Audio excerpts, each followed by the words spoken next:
Welcome, friends. I'm Chris. I'm from Transformation Nation Yoga and Wellness. Welcome to Engaging Your Physical Edge. This is our on demand workshop that we have based on planning a breath body practice that is sustainable, that's responsive to your needs, and something that you'll be able to do throughout your lifespan. What I think you'll need to be safe, to enjoy, and to get the most out of this experience are first and foremost a comfortable place to sit.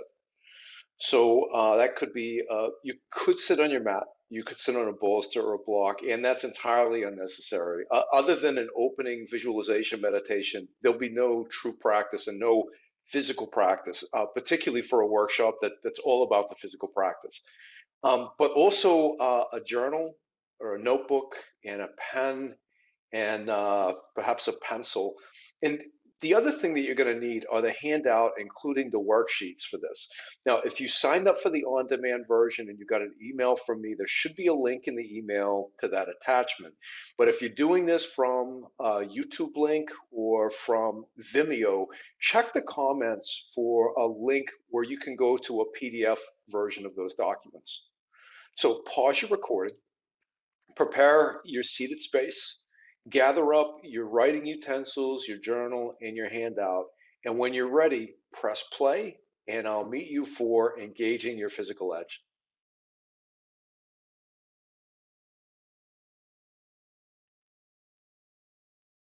All right, friends. So, first and foremost, if you would, take out your journal, take out a pen or a pencil, and I'd like you to pause the recording after I give you the instructions for this. What I would like you to do is take 3 to 4 minutes and visualize what you would like your 2022 to look at with respect to your physical body. That could have to do with body composition, could have to do with some kind of a health screening benchmark like a blood pressure or blood sugar or heart rate variability or something like that. It might have something to do with clothing size.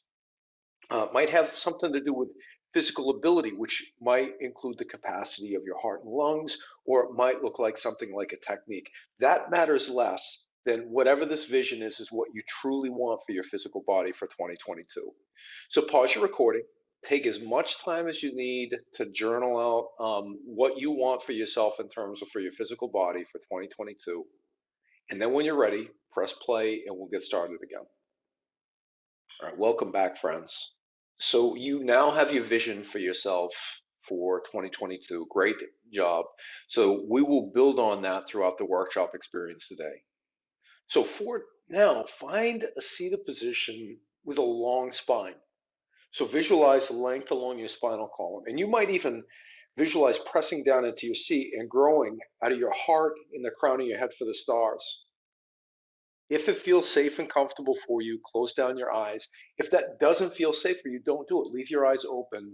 But if you would, leave them open with a soft gaze. And let's start with a cleansing breath. Drawing a deep, deep, deep, life affirming breath. Hold it at the top. Sip in even more air. And then open your mouth. Exhale with making a ha sound. Good. One more just like that. Deep, deep inhale. Exhale through your mouth. Ah.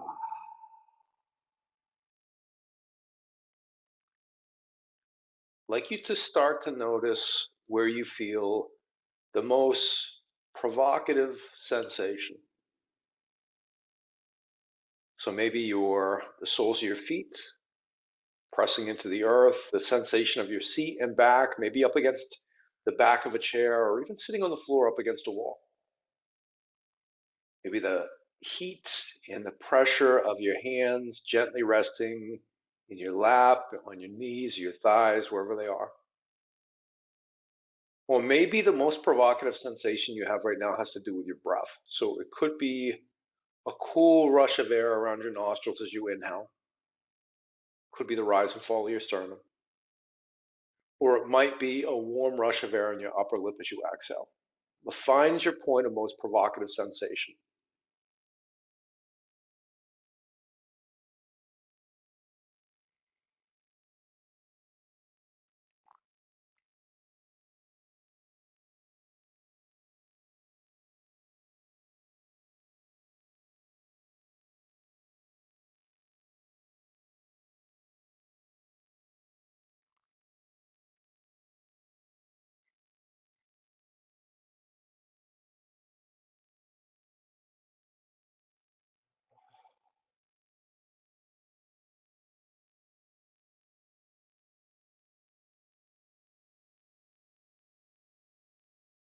When you have thoughts rise up, notice them with curiosity and kindness. Identify them with your mind for what they are. You might even visualize your mind gently placing a yellow sticky note on it that says thinking. And you don't have to push the thought away. And in fact, I'd prefer that you not. But I'm asking that you just not attach to it. Shift your attention back to your point of most provocative sensation and allow that thought to just float away.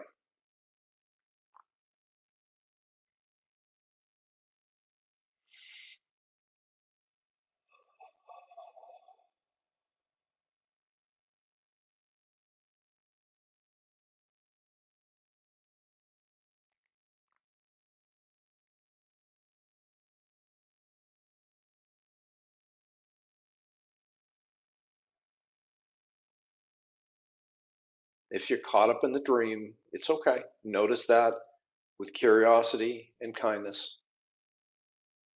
Shift your attention back to your point of most provocative sensation. And for the following visualization, I'd like to give you the assumption that you're moving a spiritual body. So your physical body can stay completely still and you can do whatever you want with your spiritual body. So right now, you notice that your spiritual body is standing alone in a room. And there's just enough light that you can make out some details in that room. So with your spiritual body, physical body stays still. With your spiritual body, look around enough to notice some of the details. What are the colors of the walls in the ceiling? What are they made of? Is this new construction? Is it quite old? Is there molding in the room? Maybe a base plate up against the floor, or maybe where the wall meets the ceiling? Or is there a lack of that? If there's molding, notice what it's made of. Probably wood, but it could be something else. Notice the color, notice the condition.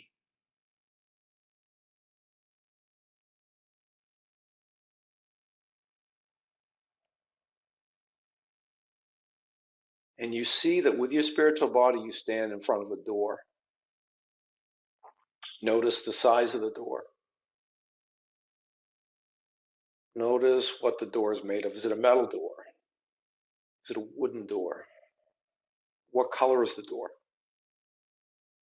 Are there any details? Is there an engraving? Is it plain?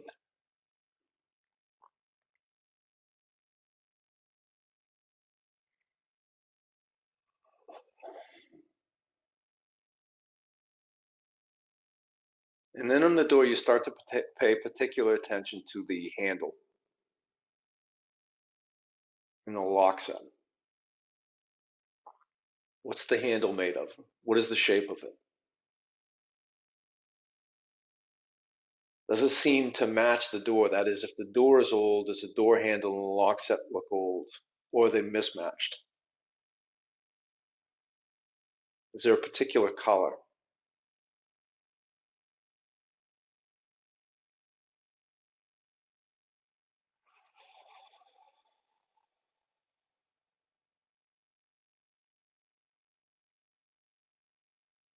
And you begin to notice in your spiritual body a weight around your neck. And you could, if you like, reach up with the hand of your spiritual body and feel it, and you realize it's a lanyard or a cord. And it's up against the back of your neck. And there's something light on it weighing you down in the front, the center of your chest. What's the thickness of the lanyard?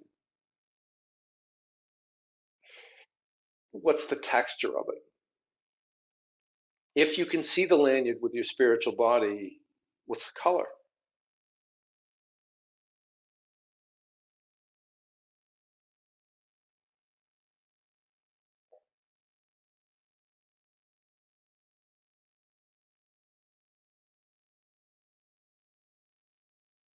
And then with the hand of your spiritual body, you reach down at the bottom of the lanyard in the center of your chest, and you notice that it is securing a key around your neck. What does that key feel like? What does it look like? What is the color? Is it an old key, rather antique, or does it look like something that just came off the key press? And you start to have a realization in your heart of hearts that this key unlocks the door before which you stand. So you might notice, does the key by appearances fit the lock? So do you have an antique lock with a new key, or a new key with an antique lock, or do they match perfectly? You don't have to do anything with it, just notice.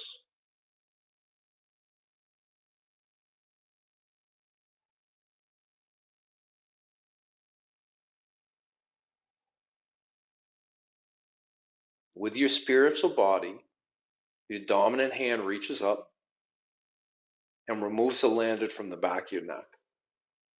And you step forward toward the door. You're now within reach, you're within arm's reach of the door.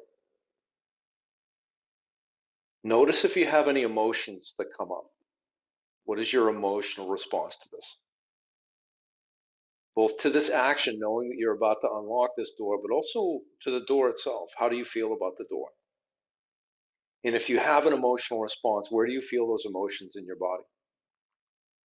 With your spiritual body, you reach forward with the key. You insert the key into the lock set, and it slides in perfectly.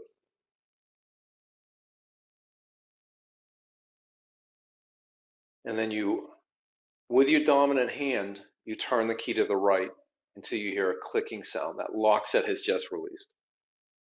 Check in with your body. Notice, did you have an emotional response to that? What is the emotional response? Where do you feel that in your body?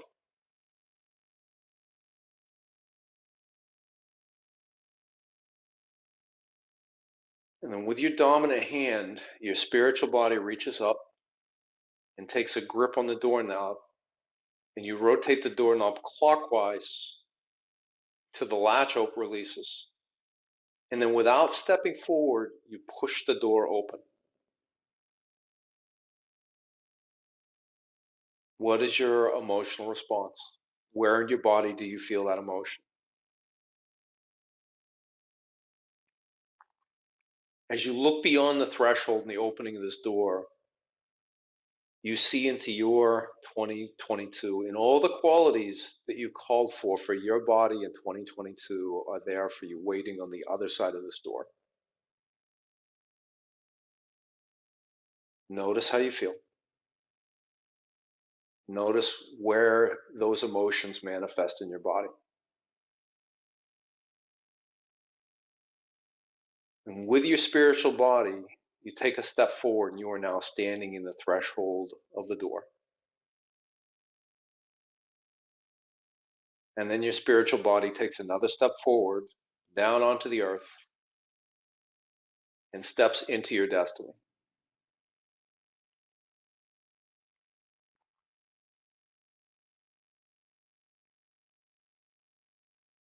What is your emotional response? And where do you feel those emotions in your body?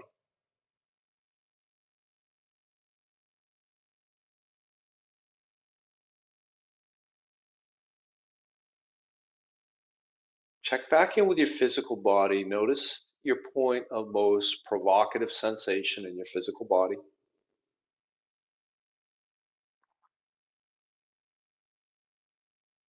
Focus your attention there. And then start to gently blink your eyes open, taking in first the room around you, and then the objects in the room. If there are any other people in the room with you, take them in as well.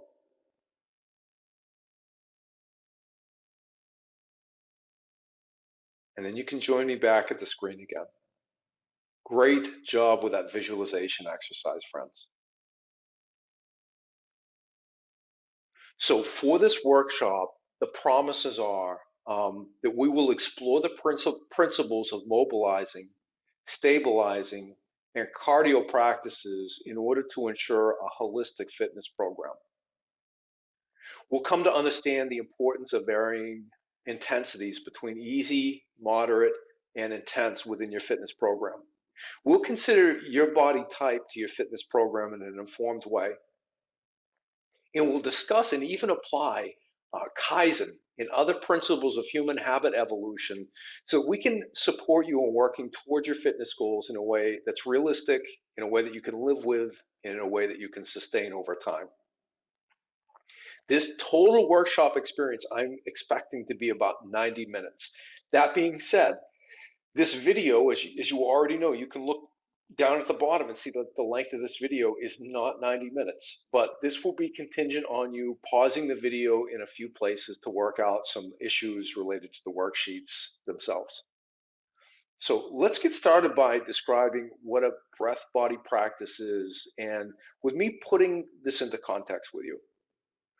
So in our Next Level Human program, this is one branch of Transformation Nation Yoga and Wellness, and this is based on Kate Stillman's book Body Thrive and her program Body Thrive. In the Next Level Human program, habit 4 of these habits of the ancient yogis is breath body practice. The first 3 habits I will address briefly so that we can talk about how we got to this point. But the important thing is you may not be in Next Level Human or have any interest in that or Body Thrive. You're just interested in the breath body practice. Also fine. So I would define breath body practice as an intentional and consistent practice where we have movement that is in tandem with breath. Now, the way Next Level Human is structured, it's based on Kate's Body Thrive. The habits are sequential, somewhat sequential, and one sets up the causes and conditions for us to be successful in the next. So we start with habit 1 is an earlier, lighter dinner, which sets us up for habit two, which is early to bed, which sets us up for habit 3, start the day right, and then immediately after start the day right, we get to habit 4, breath body practices. So that's where it fits into the program. And of course, this is not an advertisement for Next Level Human. And if you have questions about it and you'd like more information, know that we can talk about that at any time that you want, informal or informal ways. So what exactly are we looking for? Well, I think of these Ayurvedic habits as having really superficial levels of um, automation, where if we automate them at the superficial way, it would make a big impact on our health. And there's lots of opportunities for growth and depth in each one. So the what of the breath body practice is to work toward beginning the day with 20 minutes of movement coordinated with breath that is immediate. So habit 3, start the day right, is opening to a wider perspective, hydrating, and eliminating. It's having a healthy and complete bowel movement. So immediately after that, habit 4, breath body practice, is to get that 20 minutes of movement coordinated with breath. Now, that's the base level of proficiency. And if we did that and nothing else, it would have a positive impact on our health, and we could call ourselves successful in this habit. And no one that I know involved in this program or anything else is hoping that their physical activity will stop with just that 20 minutes, right? So the broader perspective and the opportunity to go deeper on this is to create a very holistic breath body practice that helps you to work towards your goals and that it keeps you healthy, vital, and thriving throughout the lifespan. Why do we want to do this? Well, a breath body practice, especially when first thing in the day, helps us start the day out by delivering oxygenated blood throughout the body. We have this webbing of fascia, this connective tissue, and there are deeper layers too, but there's a superficial layer that we have from the crown of our head to the bottom of our feet. One of the things about fascia is it tends to take on the shapes that we habitually take. So as you can imagine, after 8 to 10 hours of us being in bed, hopefully 8 to 10 hours, the fascia starts to harden a little bit and form in those spaces. Movement, 20 minutes of movement in our breath body practice early in the day helps us to break up any fascial patterns that may not be serving us. It's pretty well established that a breath body practice helps us to improve mindset. I read a quote years ago that I refer to often, and it's that for um, an unhappy but otherwise healthy adult, a 5 mile walk does as much good as all the medication and therapy in the world. And I believe that to be true. And the other why is we want to attain all the benefits that come from stabilizing or strengthening, mobilizing or stretching, challenging balance, and working the heart and lungs. Now, to that end, I want to talk briefly about these three universal qualities. And this is a Vedic teaching. And if you're familiar with the Bhagavad Gita, in the Bhagavad Gita, Krishna describes three universal qualities or energies to Arjuna. These three universal qualities or gunas, they apply to all of nature and to all of our nature. So it would be easy to say, I'm going to tell you what the goal in human existence is, and that is sattva, it's balanced. It would be easy to leap to the conclusion that since sattva is the goal, then say tamas or rajas, which are other than sattva, are bad. But that's not the way that I understand this teaching, which is why we're talking about it in this setting. Right? So here's a metaphor. Now, you know about these gunas, this high energy or rajas, low energy or tamas, and a balanced level energy of sattva. You just may not have heard it described this way. So you'll hear expressions in our pop culture all the time, like people will say things like moderation in all things. This is a reference to the gunas, where they're talking about that balanced sattvic state right in the middle. Not too much, not too little. People say things like that. That's sattva. Siddhartha Gautama, the historical Buddha, in talking about his spiritual practice, he called Buddhism the middle path of Buddhism. Um, Author Michael Pollan, in reference to food, says, eat food, mostly plants, not too much. Sattva. It comes up over and over again. So here's a story that you may have heard, right? I grew up to this story about this forest miscreant, and she went walking through the woods. She's breaking into people's homes. Her name's Goldilocks, right? And she comes upon this home with these three bears, and the bears are out. They're out and about. So she breaks into their house, and she gets all up in the business. She's in everything, right? She sits in the chair. She takes their oatmeal. She lays down in their beds, like super intrusive. In this story, the metaphor of uh, baby bear represents tamas, low energy, right? So if you'll remember, all of baby bear's stuff was tamasic. So his chair was too low, his oatmeal was too cold, his bed was too soft. And in this story, the metaphor of Papa Bear represents a high energy, Rajas, and all of Papa Bear's belongings were Rajasic.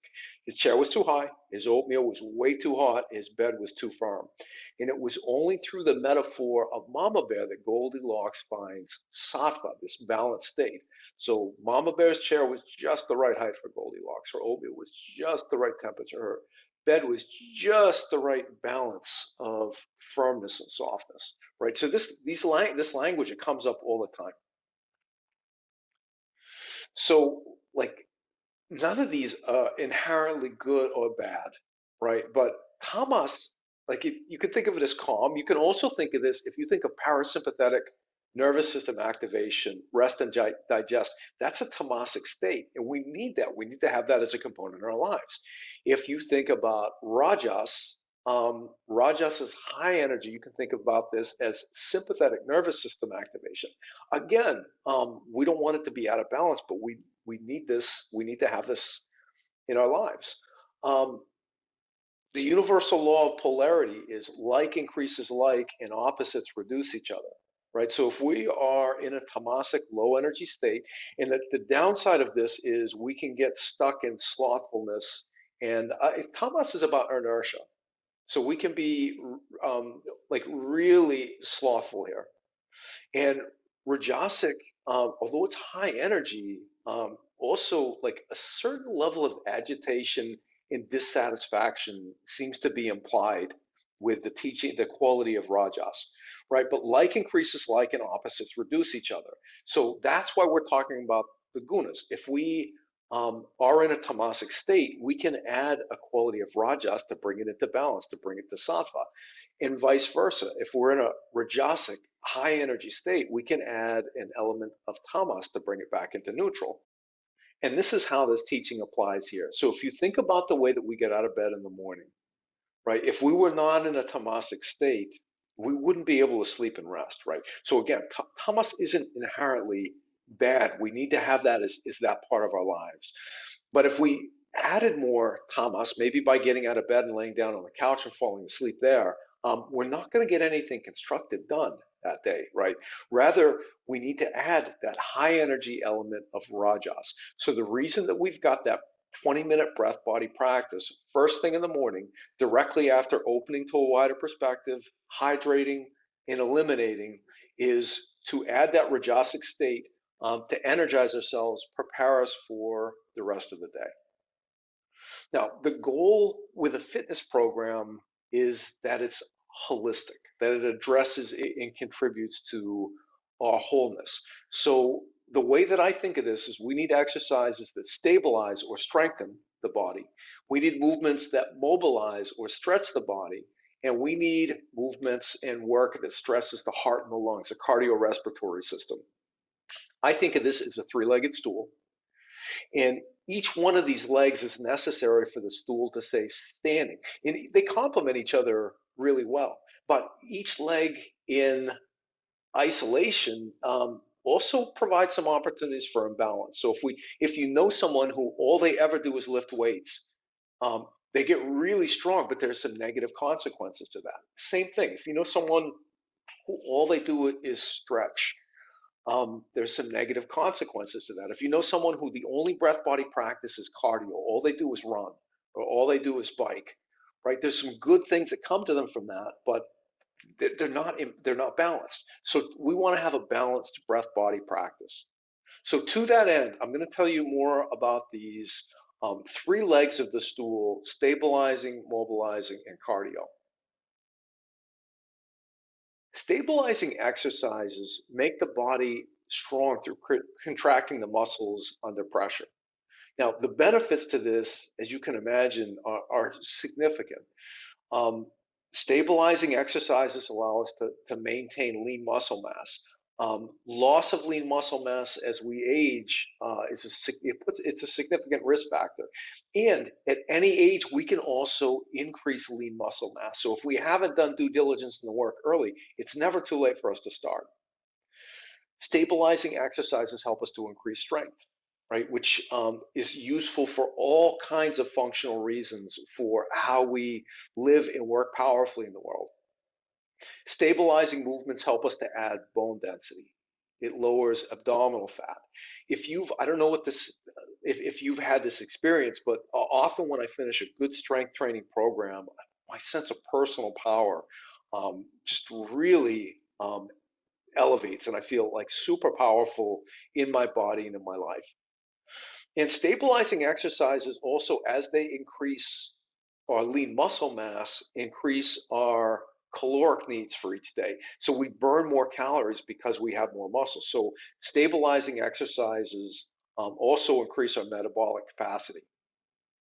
Now, I mentioned out of balance, this can also have problems, right? So if we do nothing except stabilizing exercises, we get strong, but it makes our bodies tight and immobile. This increases our propensity for injury. It also, over time, it decreases our basic range of motion. And I'm going to talk about this too when we get into mobilizing. But if you think about what power is, physical power is having strength throughout a full range of motion.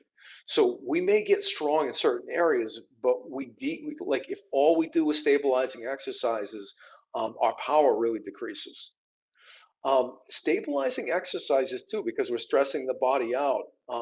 There's a degree of inflammation that happens there. Now, that kind of acute inflammation is helpful. Is helpful, and that's how we grow muscles. That's how our bones can grow more dense and things like that.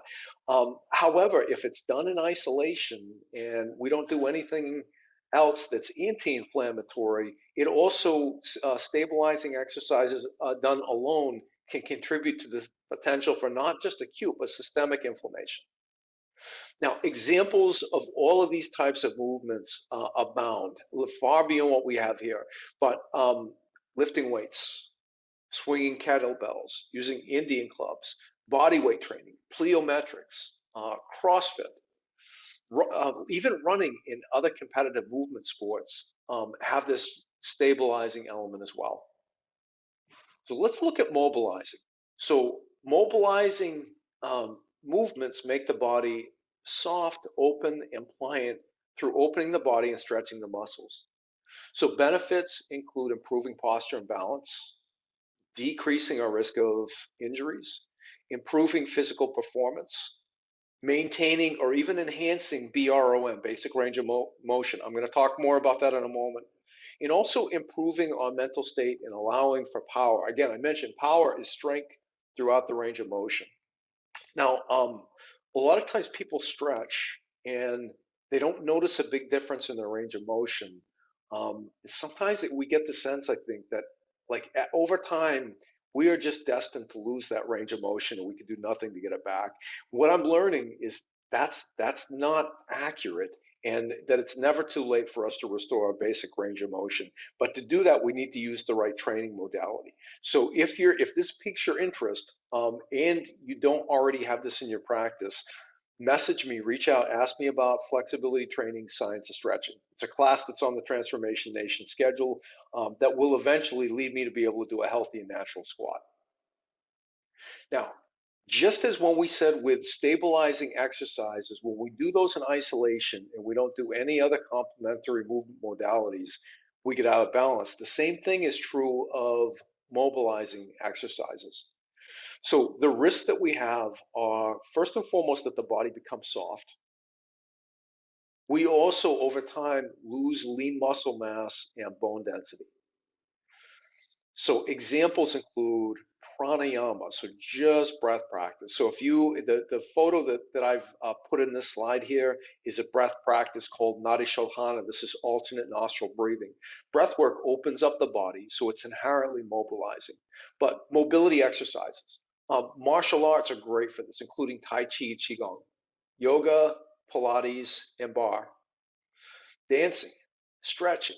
And I already mentioned flexibility training, in particular the modality of science of stretching, in which I'm trained and certified, all are amazing examples of mobilizing exercises. And then there's cardio. So cardio works the heart and lungs, and it pumps oxygenated blood throughout the system. So the benefits, cardio activities increases heart and lung health, improves the capacity of the lungs, strengthens the immune system, improves the quality of sleep, improved mental state. You've seen that on all three of these, right? It makes a difference. Moving and working our body makes a difference in how we feel. Boosting metabolism and increasing caloric needs. Now, one thing just to mention and put this on the table for consideration. A lot of times, especially when we're starting out younger in life, if people are struggling with weight, often what happens is we end up trying to manage our waistline from the gym.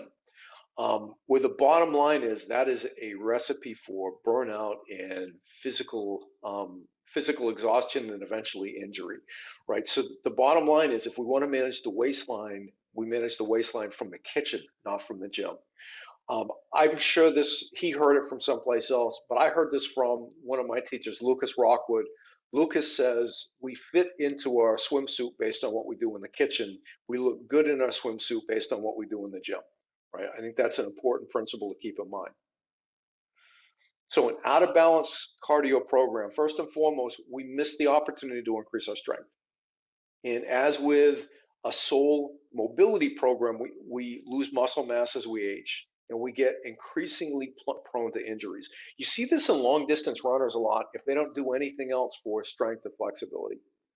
We also tend to wear out our joints, ligaments, and tendons. So I'll tell you, and those of you who know me well, you'll know this anyway. But I was a long distance runner in high school. I was a long distance runner in the Army. I ran mostly long distance my entire adult life. I also had a total hip replacement at age 47. Right. So as much enjoyment as I got out of all that running, and as great as it was for my heart and lungs, there were some trade-offs there. Examples of cardio activities. These include running, CrossFit, dance, boxing, swimming, plyometrics, metabolic conditioning, any kind of team competitive sport like basketball, soccer, tennis. But it could also be surfing, paddleboarding, could be outdoor recreation, things like biking, hiking, calisthenics, certainly. Any kind of conventional exercise that you'd see in the gym, jumping ropes, push ups, sit ups, pull ups, things like that. Anything that's an intense movement that gets your heart rate up and your breath pumping, we can constitute as cardio. Now, you may have noticed some of the activities are on more than one list, right? Like running for sure works the heart, but from a stability standpoint, if you look at the hamstrings of a long distance runner, right, people get really hardened there as well. There are some disciplines that do a better job of stability, mobility, and cardio all at the same time. Yoga is an example of that. Martial arts is an example of that, but they're mostly in one area. The exception that I would say to that is swimming.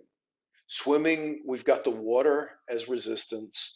That moving through that soft substrate like the water opens the body up, and we certainly work the heart and lungs. If somebody was going to pick, and I don't recommend picking one activity because we still get mentally stagnant. But from a physical standpoint, if somebody was going to pick one activity and do that in isolation, swimming would probably be the jam. Now, let's talk about intensity as well. We get the best benefits if we vary not just the activities that we do, but also the degree of intensity at which we do them. So variability serves the overall wellness. If we do the same workout or even types of workout at the same intensity over and over and over again, we quickly find that we get stagnant in making progress to our goals, and we'll hit a plateau. Um, we're going to talk at some point about body type and some personal circumstances you may have, and that's going to dictate how you mix up the intensity with your activities as well. But the intensity we can think of in three broad categories: easy, moderate, and then intense. Let's take a look at easy.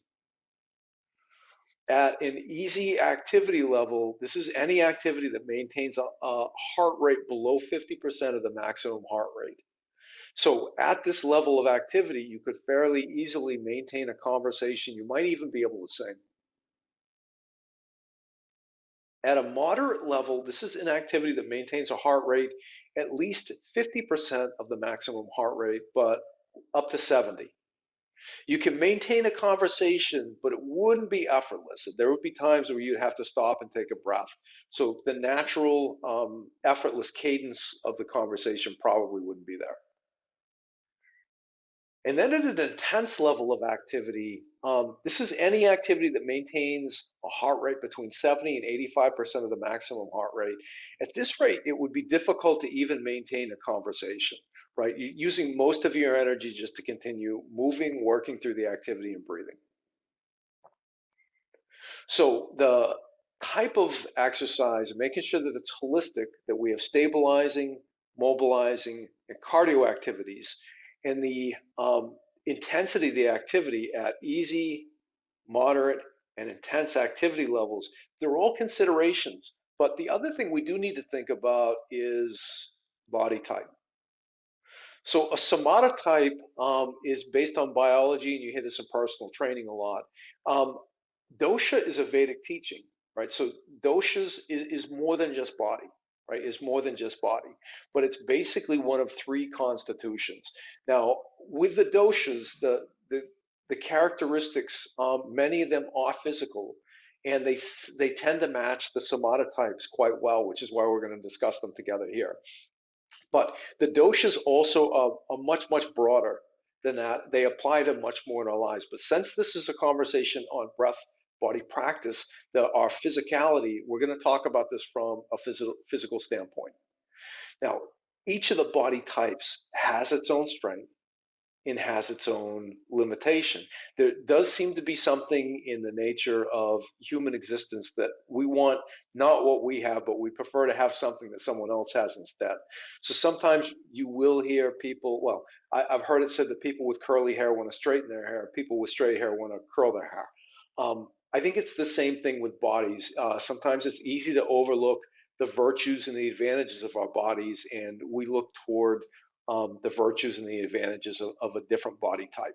But each has its strength, each has its limitation. Also, each of these body types, they can be balanced or imbalanced, right? So one, we're going to talk about vata and ectomorph, pitta and mesomorph, and kapha and endomorph. Now, we're going to talk more about the qualities and the characteristics, but generally the vatas, the ectomorphs, are long and lean. They've got a very small skeletal system. They don't put on weight very easily. They don't put on muscle very easily either. The opposite end of the spectrum on this continuum alone is kapha or endomorph, right? So they are powerhouses of endurance. Um, put on muscle very easily, put on body fat very easily too. So I tell you this before we get into the characteristics, because one of the things that I see happen sometimes is if they see a body that is overweight, we automatically assume that it's kapha or endomorph.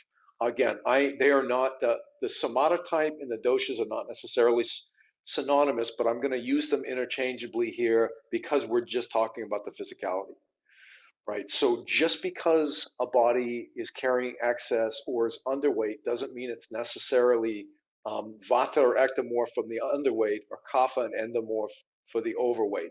Every one of these body types can be underweight, can be imbalanced, or could be overweight.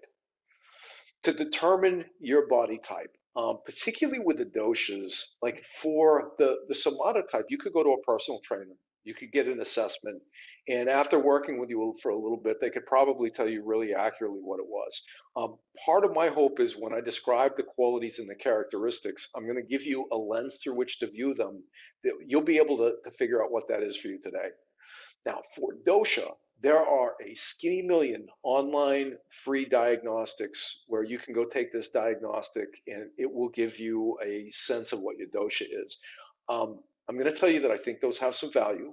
I'm going to tell you that I think there are also pitfalls. And the pitfall that I've seen that caught me up in this for years, I was so confused about my dosha because half of my responses were uh, my dosha of birth, and almost half of the responses were based on my imbalances, right? So I got a result that was all across the board.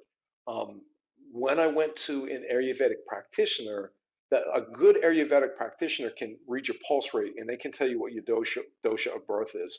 And then based on the symptomology that your experience is, they can tell you your imbalances as well. So that's what I recommend. If you really want to know what your dosha is and you want to know for sure, schedule an appointment with an Ayurvedic practitioner. And if you need some resources, I can point you in the direction of a couple with whom I've got some rapport and some trust. Um, when you're looking for yourself in these body types here, you know, if you're like, I'm almost 50 and I'm carrying a little bit of excess weight. So sometimes that views how we view ourselves. If you were healthy and fit as a teenager or a young adult, think about what your body was shaped like at that time. And that's probably going to be a pretty good indication, at least for the somata type and for our purposes today, the physicality of the dosha. Right. For each of these, when I'm talking through the characteristics, I've also chosen a photo of a male and female body that are athletes because I want you to see what these constitutions and body types look like in balance and with athletes. So with the vata, with the ectomorph, I would expect long, lean bones, long, lean frames. So a small bone and a really small skeletal structure. With this body type, often the joints tend toward being really sore and cracky.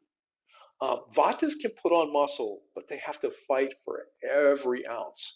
But they also easily maintain a lean frame, and uh, you can be overweight and be a vata and an ectomorph, but almost have to work at it. That's not going to be the natural or the default state.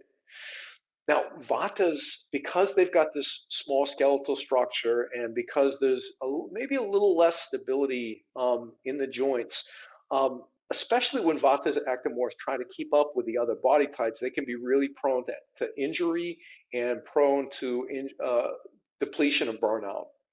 So for vata and ectomorph, when you're coming up with your overall breath body practice plan, I would recommend planning for more mobilizing and restorative practices, and probably more practices at an easy to moderate level versus an intense level than you would for the other shapes. Now, if you look at these pictures, these two vata or ectomorph body types, male and female, if there's a quintessential sport where you frequently see the body type of the ectomorph well represented, it's the endurance runner. So these are both marathon runners, and if you look at this frame, long, lean frames, small bones, small skeletal structures. Let's move on. We're going to look at pitta or mesomorph. So the pitta has a medium-sized skeletal system, right? So if we looked at these through the lens of the gunas, this would be closer to sattva.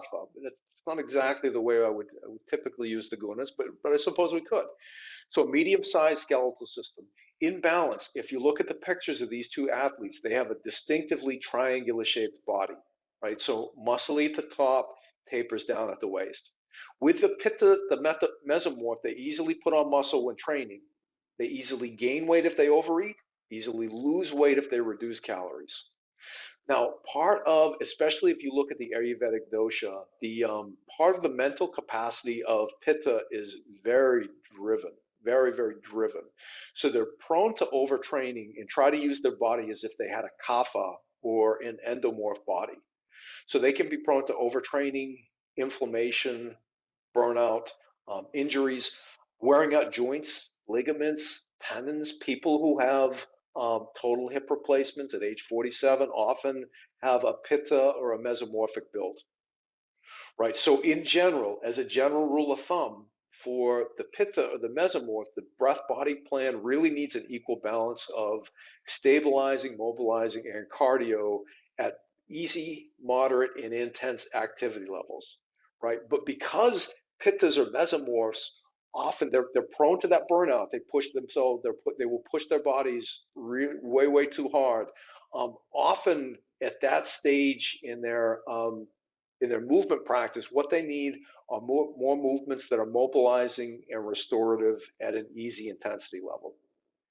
And if you look at the pictures of the two athletes here, the male and female bodies, these are mixed martial arts fighters. And if there is a sport where the pitta and the mesomorph frame is probably best represented, you probably see this in mixed martial arts fighter. So this is Rose Hinojosa up in the upper right-hand corner. But if you look at both of their bodies, lots of muscle, quite lean, distinctive triangular shape. Look at the size of the bones compared to the vata and the ectomorph that we saw. So significantly larger, but also decidedly medium. Now, let's take a look at kapha, or in just the physicality, endomorph. So the kapha, the endomorph, has a larger skeletal frame. And this body type is a workhorse. They have amazing endurance, amazing physical capacity. They easily put on muscle. They also easily put on body fat. Can be sometimes prone to sluggishness and inertia. So for kapha, for an endomorph with a breath body practice, one tool that can be really helpful is to have an accountability partner, someone either to work out with or someone to call or text to account to check in with. And if you look at these two athletes, these two examples of male and female kapha or endomorph bodies, if there's a quintessential sport where you see this body strength highlighted, it's Olympic powerlifting. And if you look at the frame of these two athletes, neither one of them are skinny mini, and they are healthy, strong, and beautiful, both of them.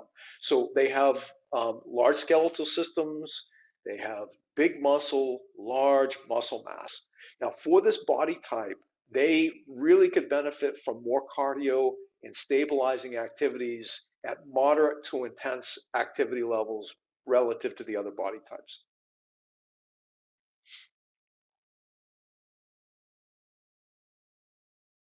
So when you start to look at your breath body practice and put together your plan, particularly, one of the things I'm going to be encouraging you to do is to try out activities that you may not have ever heard of before, let alone done before.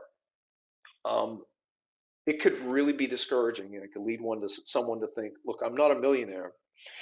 I work, I've got a family, I don't have all the time in the world to be training personal trainers or getting one-on-one coaches or instructors for all those different disciplines. I get it. I get it. And from my perspective, that's largely unnecessary.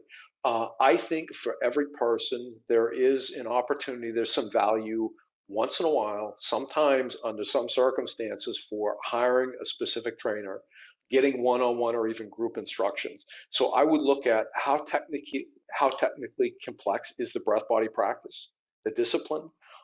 What's the likelihood of injury? How likely am I to injure myself if I do this in a way that's not particularly informed in terms of the form that I use during the movement? And in the event that I'm injured, what's the gravity of the injury going to be? And those might be the things that you look at. And if it's something where there's a low level, it's not a particularly technical exercise that you're looking at, it not a technical activity, the likelihood of injury is fairly low, and the gravity of potential injury is fairly low. I would do a lot of this stuff. Search YouTube for a free YouTube account. Um, there are, I have no idea, like millions of videos available on YouTube.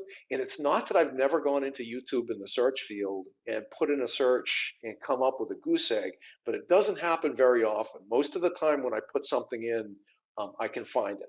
So what I recommend, take a couple hours after you've completed this workshop, you know what your plan is, um, make it easy, architect your environment now when your motivation level is high, and create playlists of your breath body practice based on easy, moderate, and intense levels. So when it's time for you to start moving forward with this, you can easily do so. Before we talk about going through the worksheets and before I release you to spend a little time working by yourself, I want to talk about principles of habit evolution. So, why is it that so many of us know what the right things to do are for our bodies, but we don't necessarily do them? Like, one reason is when we do them in isolation, it's really easy to get discouraged, right? So I mentioned an accountability partner or having a community that you're working with where everybody's shooting at the same target, everybody's working on the same thing is really affirming, can be really helpful. But the other thing is sometimes we don't give a lot of thought to what the science of human habit evolution is. Within the Next Level Human program that I mentioned earlier, part of the value is that we have a dynamic group. We're all working on these habits together, right? So you could do this with or without a dynamic group. You could do it with just an accountability partner. But my teacher and mentor, Kate Stillman, has also studied the best available social science of human habit evolution, and she's distilled these into a teachable system. And we train our members in this as well. So I'm going to share some of these with you today. So I'll give you some examples now, and we'll use them when we start to break out and work on the activity sheets. But the first idea is Kaizen. So Kaizen is a Japanese term. It comes from industry, and it means small incremental shifts in a positive direction. So my teacher Kate says that if we make a 1% change, 1% a day for 100 days in a row, that's a 100% change in the behavior. Second is recognizing times of high motivation versus times of low motivation, and then behaving accordingly with a new habit. So it's said that when motivation is high, do big things. When motivation is low, do small things. The small things, what we're talking about here is Kaizen, breaking things down into small, approachable steps. Um, the big things, like if you're highly motivated right now to do a breath body practice, you could come up with a fairly ambitious plan, implement it, and be successful. But most of the time, what we have to plan on is low motivation, and then we start small, and then we build on that. Here's another principle: trust your gut to do the opposite. Right? What does your body want to do for movement? Right? And if you listen, if your intuition leads you to a fitness program that's holistic, trust your gut and listen to it.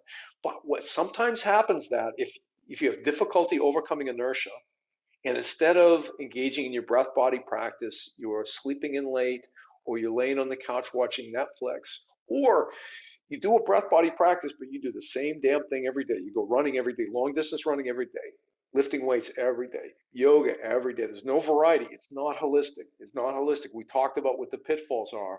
Do the opposite, right? So if trust your gut is leading you to stagnation, then do the opposite.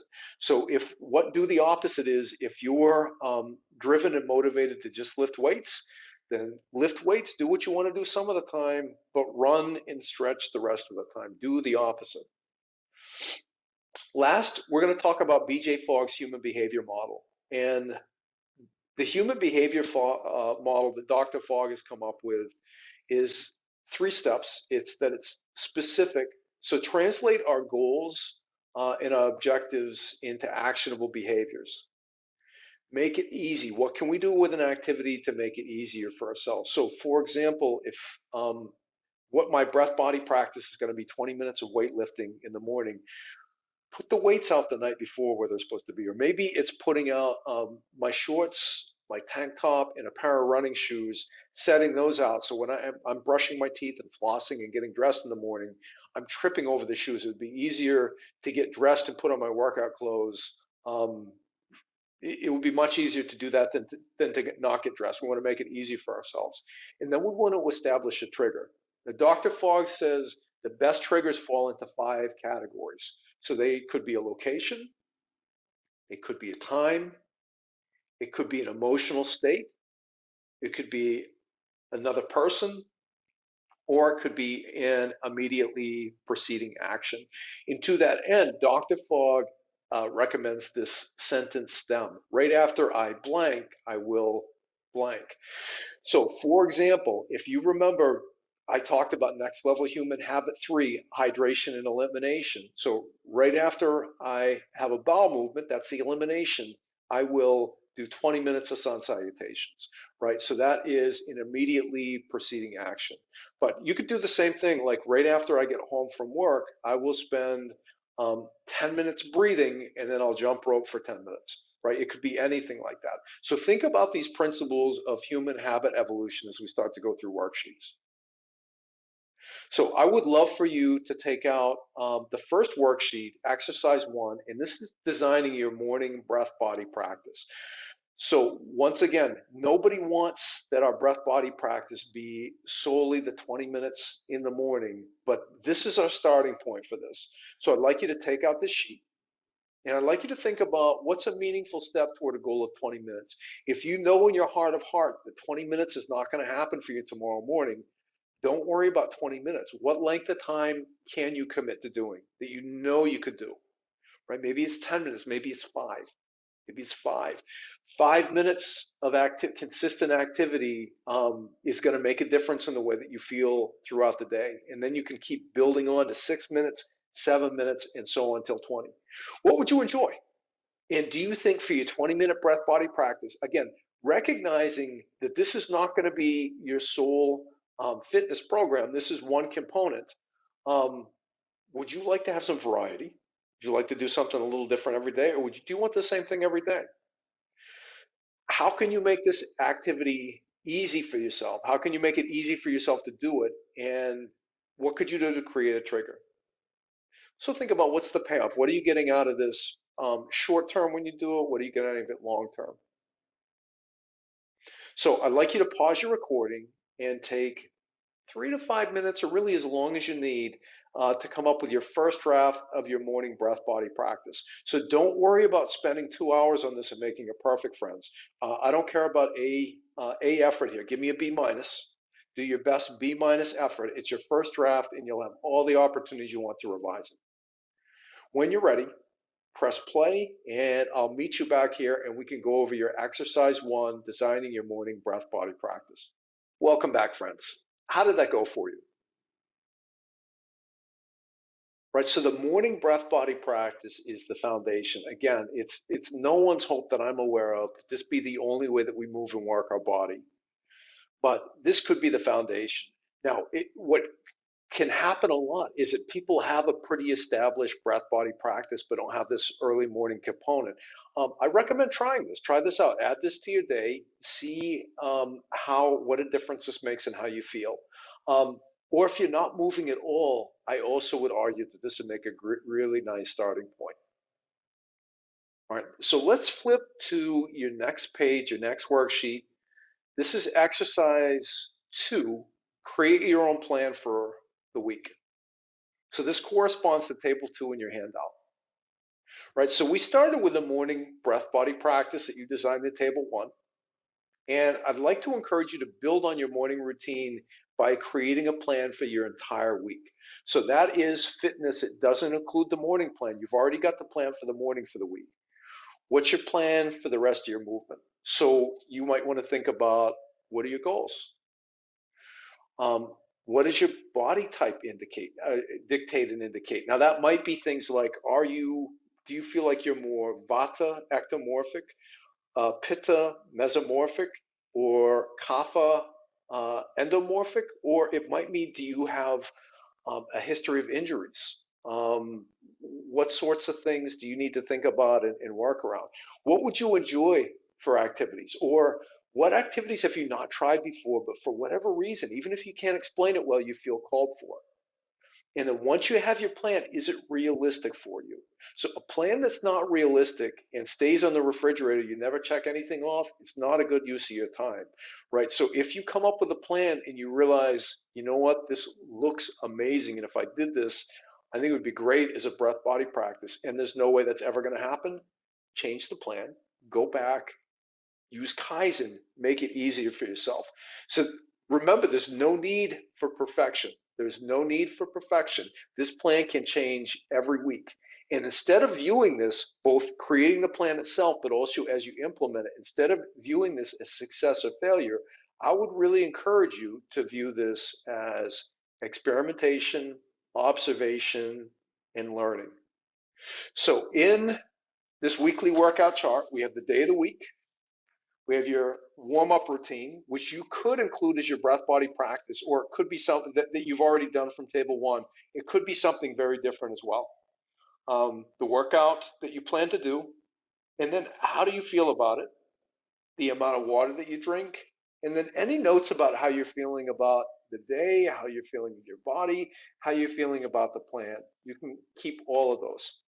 So pause your recording, take 10 or 15 minutes. Now, obviously, how I felt today, the water, and your notes, you're going to have to do that on a day by day basis. So the 2 columns that I'd like you to think about here are your warm up routine, which again is probably not your table 1. It's probably going to be something other than what you did in table 1.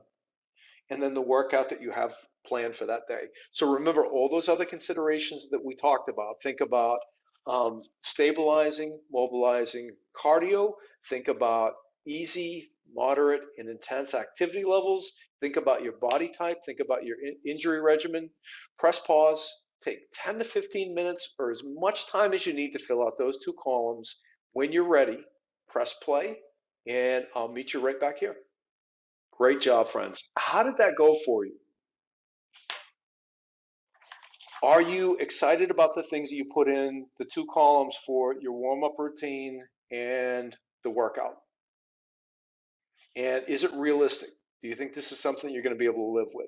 And if that's the case, great job. Again, you'll have an opportunity. You can print out a new one of these every week, and it could look, there can be some similarities from week to week, or they can look completely different. Now, let's look at table 3, and this has to do with the intensity of exercise. Right, so I intentionally had you do exercise 2 first, but exercise 3, if you fill this out, this may inform how you do the table 2 exercise for next week. So flip to table 3 of your handout. What's your estimate of your body type? Now, if you're a next level human, you've heard this from an Ayurvedic practitioner. You don't have to guess. If you know this for some other reason, maybe you've been to an Ayurvedic practitioner on your own, or maybe you just have a lot of great intuition or experience around this, you may not need to guess. But otherwise, do the best you can. Think about what was your body like at a time when you were young, when you maybe felt super fit. So as a teenager and a young adult, and which of these body types best describe you? And then take that, go to the bottom column, your workout schedule, and there are samples up above for kapha, Pitta, Vata. Figure out which one of these best fits and describes your body, and you can use that to come up with your own examples of activities that fit those requirements. So, what all of them have in common, Monday is an intense day, it's a stabilizing activity. Tuesday is a moderate day, and it's a cardio and mobilizing activity. Wednesday's an easy day, focuses on mobilizing. Thursday's a moderate day, focuses on cardio and mobilizing. Friday's an intense day, focuses on stabilizing. Saturday's a moderate day, focuses on cardio. And Sunday is a moderate day, the focus is on both cardio and stabilizing. Pause your recording, figure out where you fit in here, and then fill the sheet out for you based on your body and your body's needs. When you've completed, press play, and I'll meet you right back here. Welcome back, friends. How did that go for you? Was this valuable for you? Is looking at this through this lens something that's going to be useful for you? And if so, do you think it'll make a difference in how you do table 2 for next week? And you can give those answers to me. I'm genuinely curious in your experience, and you don't need to. I'm mostly interested in you making that observation. So we're going to look at table 4, and I'm not going to have you work on it for today. So table 4 is basically a breath body practice self evaluation. Right? We are busy people. There's lots of demands on us. We have families, we have jobs, we have commitments that we've made to ourselves. So if we're going to spend time, physical energy and emotional energy on something, it really needs to be working for us. So this is a form to help us determine, is your breath body practice working for you? You've got goals. You've got goals. You took this workshop because you've got some goals. Is your breath body plan helping you to progress towards your goals? If your plan is not progressive, probably an opportunity to make some adjustments there. If so, what adjustments do you need to make? And I mentioned this earlier, but rather than view this as success or failure, I would really encourage you to view this whole thing as experimentation, observation, and learning. So, what I would encourage you to do once a week for the next 4 weeks, fill out table 4. You've got table 3 now or fill out table 2, which is your weekly breath body practice plan. After 4 weeks, in the context of your breath body practice, look at your self evaluation. So, this is a continuum of 1 to 5, where 1 is bad, 5 is awesome. And it's a number of questions, things like how do you feel, your feelings of health and vitality, reduce headaches, aches, pain, symptoms, clarity of thought, and on and on. And on the bottom, opportunities to put in some kind of a body metric. Is that weight? Is that a clothing size? Is that a blood pressure reading? Is it a blood sugar reading? Whatever it is, whatever is meaningfully useful to you, use those as your metrics. So hold on to this. This is one, do your breath body practice according to your plan for the next 4 weeks. Then pull out that sheet, and I'd really encourage you to make the time to go through a self evaluation. Again, we want to make sure that your breath body practice is progressive, it's moving you towards your goals, and that it's working for you. Well, friends, that brings us to the end of this workshop experience. Um, just to review the things that we went over. If you'll remember, we explored the principles of mobilizing, stabilizing, and cardio practices as components of a holistic fitness program. I'm hopeful that I helped you to develop an understanding of the importance of variety in your breath body practice, even with the activity levels, such as easy, moderate, and intense activity levels in your fitness program. I hope I got you thinking about your body type and the relationship of your body type to your fitness program in a way that you can use the information to inform so your body is better served, your goals are better met. And hopefully, the tools that I've offered you, Kaizen and a handful of other principles of human habit evolution, will work for you in developing a fitness plan that's realistic and that you're going to enjoy and be able to sustain. Again, friends, my name's Chris. I'm from Transformation Nation Yoga and Wellness, and I want to thank you for attending our on demand version of Engaging Your Physical Edge, Planning Your Breath Body Practice. I hope your breath body practice more than meets your expectations. I hope you meet all your goals, that you are healthy, happy, safe, and complete. Blessings to you and your families, friends.